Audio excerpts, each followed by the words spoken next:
you innovative? Are you up to speed? Answer yes. Who knows about it?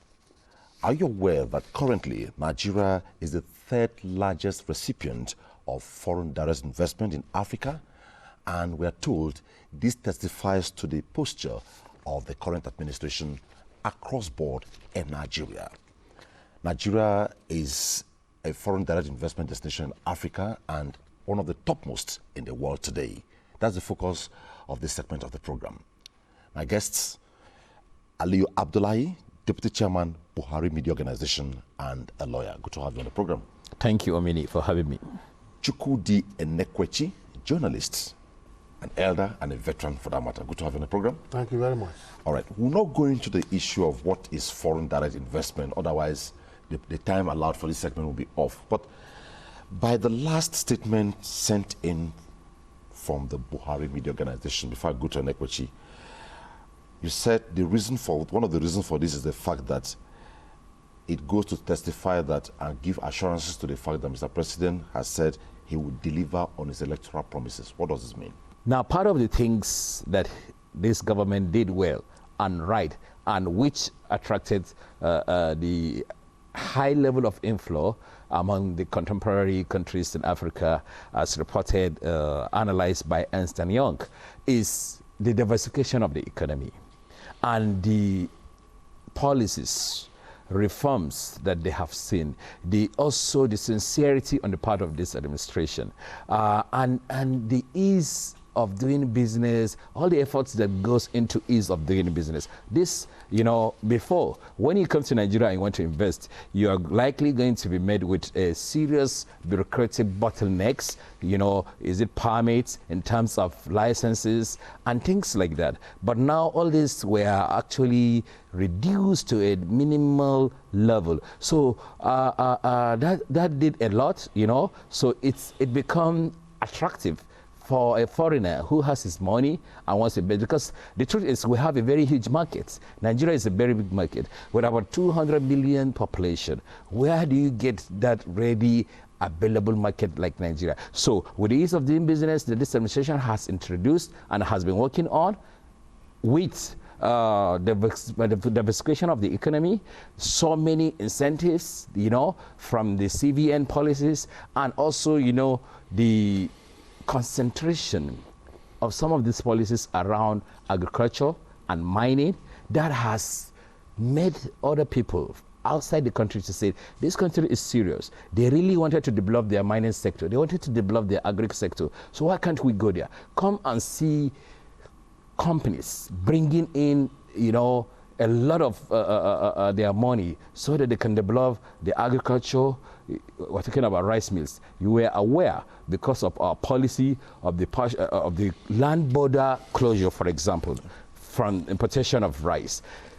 A lot of companies in Thailand, rice mills, had to close shop. Some of them were actually, as far back as 2 years ago, thinking of relocating to Nigeria. Now, due to the almost total closure of the borders between us and our neighboring countries, if you go to Benin Republic, Togo, and the rest, there are tons and tons of rice meant to be smuggled into this country. They are there because they don't have the market. Nigeria has the market. So now, these guys over there who has the money to invest has seen the right policies, because before, if you didn't close the border, for example, that means a smuggled good can easily come in. Someone who wants to come and set a manufacturing plant, cannot compete with a smuggled good which can actually be traded, at a cheaper rate. So now with these policies of government, investors are beginning to see that Nigeria is a destination, is the right place to come and invest. Of course, we're talking about working on the infrastructures. They saw a rail line has been completed between Lagos to Ibadan. They saw another one from Warri to Itakpe. They know that means they can move their goods through those rail lines. There is one working on that will take between Ibadan to Kano. That means you can access the northern corridor. Then there is a coastal one that is being worked. All this is stimulating the investors to see that Nigeria is a friendly country. They don't care about other stuffs, the fake news, in the country. They don't care about the opposition lamentations. What they care is they analyze, they see whether the right atmosphere is being created. And once they get that, they will come to the country. Last year alone, more than 8 billion flown into the country for this as a FDI. And do you know what that means? Creation of jobs, either directly and indirectly, to hundreds of our youths. So, in fact, no, hundreds of thousands, actually. So this is really a very good, the BMO was right, we are right when we say that the president is delivering on one of his promises. Okay. There. But when we talk about the media, most times when issues like this come up, you throw up a debate and the conversation will sustain over time. But from a media perspective, he has talked about the fact that, yes, despite this ranking, we are going to have opposition try to pull down the ranking, all that. What aspects should the media be trumping up to sustain this posture and let Nigerians know that it is for real? Well, first of all, I want to say that it's gratifying to note that $8 billion of foreign direct investments came into Nigeria in 2018. And the concomitant effect of that is that 10,000 jobs have been created and 65 projects have been actually created out of those, out of the amount we talked about. Now, the media usually focus on facts and figures, and these facts and figures are bare and for everybody to see. So the media is expected to dwell on these facts and promote them and ensure that the vision of President Muhammadu Buhari to rebuild Nigeria is in sync with what they are reporting. When you have ease of doing business policy, when you give visa on arrival to foreigners who are serious to invest in Nigeria, and when they see that infrastructure is being rebuilt, definitely you're creating confidence in your economy. And these are the indices that usually aid foreign investors in taking decisions as to which country to go. So presently Nigeria is third in the ranking of Ernst & Young, and Ernst & Young, as you know, is a world-class investment analyst in terms of the economy of countries. So from a sustainability perspective now, if the media, which plays a major role in this, does not hype it, does not talk about it, is there a tendency that somebody would have keyed in, will pull out? That's where I'm coming from. No. There's no kind of... Because part of what we are doing now is hyping it to let the people know where we are. I agree with you. You're doing the right thing. The NTA and the BMO, they are doing the right thing by actually bringing it to the attention of the world. It will actually aid in bringing more than we already have. So the media is a responsible institution. So I believe that the media going forward will begin to share the same vision along with the administration and all Nigerians. The media is an institution that is there to build. It's not an institution that is there to destroy. And so their template will always remain what will improve the well-being of Nigerians according to the government visions and programs. Okay. One strong element in all this most times is we talk about ownership. When Nigeria has been ranked, we Nigerians will refuse to own it. Does it speak well? The point I'm making here is that we should see Nigerians own it, Nigerians speak it, Nigeria drink it, and we see it everywhere. Most of these rankings is not just all about government. For instance, Aliyu is here, is a Nigerian. Chukwudi is here, is a Nigerian. I'm here, we should talk about it in the aircraft, in the marketplace, globally, nationally, locally. If we don't develop this attitude towards this ranking. Well, this is it, Omini, actually. I think Nigerians on it, maybe not all, but when you are part of the people that are either directly benefiting or indirectly benefiting. You know it. Maybe a brother has a job, you know, with a company that comes in from, it could be from Africa or from US, from United Kingdom, from France, from China. You know it. And when you actually, when you patronize those products they made, whether be it a railway service between Abuja to Kaduna, you know it.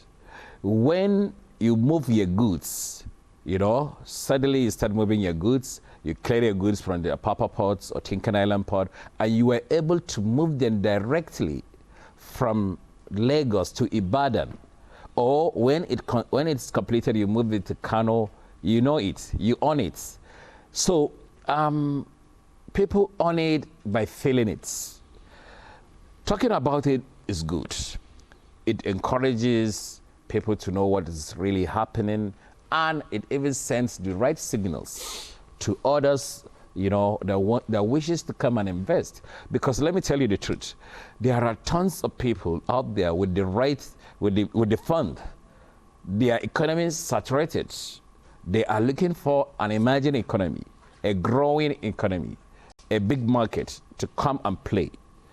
But they are worried. They are worried about a lot of things because they are not hearing positive news in those places. Some people also try to see what are other Nigerians beyond government are saying about the country. In any way, in any case, the country belongs to all of us. Whether you are on the other side of the divide or on the other side, we belong and we want the country to prosper. So you are very correct in the regard that we have to talk about it, we have to own it, and we have to share our experiences. One way or the other, every Nigerian, these things that we're talking, they are not phantom, they are not figures or abstracts. They are things that are real. Investment in telecommunications, in technology, that is among the ones in the service industry, in the manufacturing area, under the agri, under the mining sector, it's there. In the infrastructure development, it is there. You drive, you know, on the road, for example, from Ibadan to Lagos, you will see a massive construction going on. The same way if you're going from Abuja to Kano, Julius Berger is still working there massively at various sections. The same thing if you go to between Enugu to Port Harcourt, you see a lot of massive construction going on. All these were made possible. These are not like totally government fund. Yes, government has a counterfund funding, but mostly this fund comes from foreign countries, you know, in a concession way. We have funds from China, for example. China is a big player, not only in Nigeria, but it's in the African continent. So all this, like I said, that is what I said. If we feel it, say it, market it. We can only be doing good for ourselves if we market the right things that the country is getting right and the right things that the government is doing well. And this right here, the economy, the foreign direct investment inflow that we're talking about, the $8 billion that comes in, this is a wonderful news. This is something that Nigerians should be able to talk proudly about, because not every country, you know, within the African continent or even in other countries, in other developed economies, got, you know, this kind of inflow, you know. So we are doing something right. Ease of doing business, diversification, the right climate, you know, the rule of law, all these things, we are getting it right. And lastly, even the insecurity that really was one of the greatest issue, we are getting it right. Okay. That is why investors could feel safe to actually come and invest in Nigeria. Okay, what kind of dance, let me use the word dance, should the informal sector be dancing now? The creative industry, Nigerians in the diaspora, the tourism sector, all that. Because when you look at all this, I know what is in the front burner is what the plank of government, but these people matter a lot. What kind of dance should they be dancing? What kind of picture should they be displaying, giving this kind of a rating? Well, I think this kind of rating calls for celebration by all and sundry. whether you are in the creative industry, whether you are in the music industry, entertainment, service sector, infrastructure, it's holistic. It's all embracing. And the investments we're talking about did not happen just in one sector. It encompasses all the sectors of the economy. It's just that the Ernst & Young did not specify in which sectors, but I believe that for Nigeria, you can see that most of the sectors are thriving. Both the formal and informal sectors are thriving. And presently, manufacturing industry appears to be on a higher scale than others. So it depends on the scale at which you're looking at any one of them. And I believe that foreign direct investments flow into a country based on the opportunities that they perceive to be available. And in Nigeria, there are numerous opportunities that any FDI can invest. The population is there, the reach is there, the geography is large, and in 36 states of the Federation, you can actually choose anyone that can suit your fancy, that can actually hasten or fasten your return on investment. So I think that, first of all, we must give kudos to the administration of President Muhammadu Buhari for opening Nigeria for foreign direct investment to flow in. If those policies were not created, definitely there will be complaints here and there.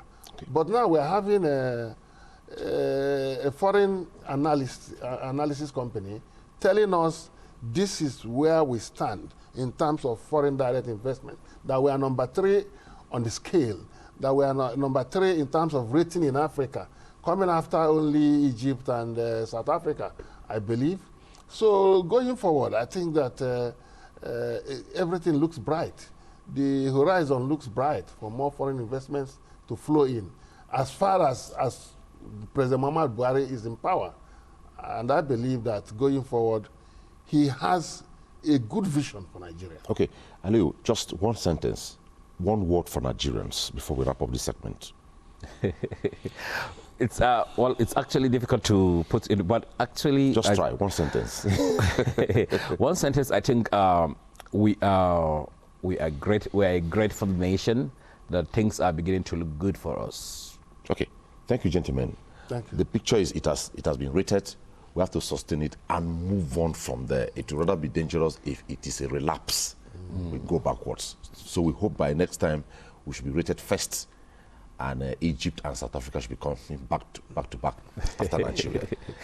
Correct. Chukwudi Nekwechi, it was nice having you on Insight. And thank you very much. Aliyu Abdullahi, always a pleasure chatting with you. Thank you for having me, Omini. Up next on the program is the interview segment. Don't go away.